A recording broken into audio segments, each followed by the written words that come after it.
Group পর্বে দুই দলই দেখিয়েছে আক্রমণের তেজ। দুই জয় ও এক ড্রতে 7 পয়েন্ট নিয়ে রাউন্ড অফ 32-র মহারণে। এস্তাদিও মন্টেডিতে আজ রাত নেদারল্যান্ডস ও মরক্কোর লড়াই শুধু নকআউটের গণ্ডি পেরোনোর নয়, এই লড়াই অস্তিত্বর রক্ষারও। প্রথম ম্যাচ ড্র দিয়ে শুরু করলেও ডাচরা প্রমাণ দিয়েছে তাদের সামর্থ্যের। সুইডেনকে 5-1 গোলে উড়িয়ে দেওয়ার পর তিউনিশিয়াকে নিয়েও ছেলে খেলায় মেতেছে অরেঞ্জ আর্মি। স্ট্রাইকার ব্রায়ান ব্রবির পারফরম্যান্স চোখে পড়ার মতো। 3 ম্যাচে 3 গোল করে তাক লাগিয়ে দিয়েছেন ফুটবল মহলকে। এছাড়াও মাঝমাঠে ফ্র্যাঙ্কি ডিয়ং এর অভিজ্ঞতার সাথে রেইন্ডার্সের ক্রিয়েটিভিটি, পেছনে গেলে ক্যাপ্টেন ফন ডাইক ও ফর্মে উঠতে থাকা ড্যানিয়েল ডামফ্রিজ।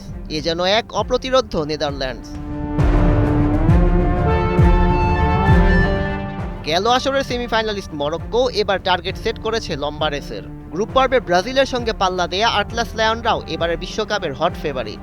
দলটির অন্যতম ভরসা এখন ইসমাইল সাইবারি। টানা 3 ম্যাচে 3 গোল করে আলাদা নজর কেড়েছেন বায়ার্নে যোগ দেওয়া এই ফরোয়ার্ড।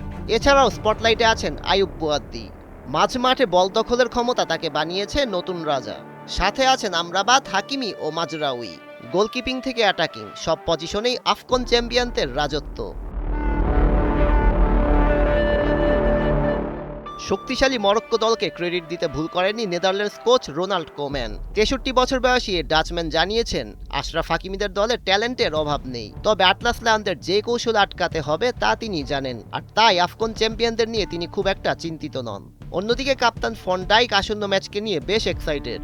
ব্রাহিম দিয়াজদের অ্যানালাইসিস করেই অনুশীলন সেরেছে ডাচরা। এবার মাঠের লড়াইয়ের অপেক্ষায় মুখিয়ে আছে এই লিভারপুল তারকা। 2017 সালে শেষবারের মোকাবেলায় নেদারল্যান্ডস 2-1 গোলের জয় পেলেও বর্তমান মরক্কো অলমোস্ট ফুল প্রুফ শক্তিশালী দল। রাউন্ড অফ 16-এর দৌড়ে তাই অরেঞ্জ আর্মিদের পাড়ি দিতে হবে কঠিন এক পথ। সৈয়দ রেজওয়ান রহমান, 71।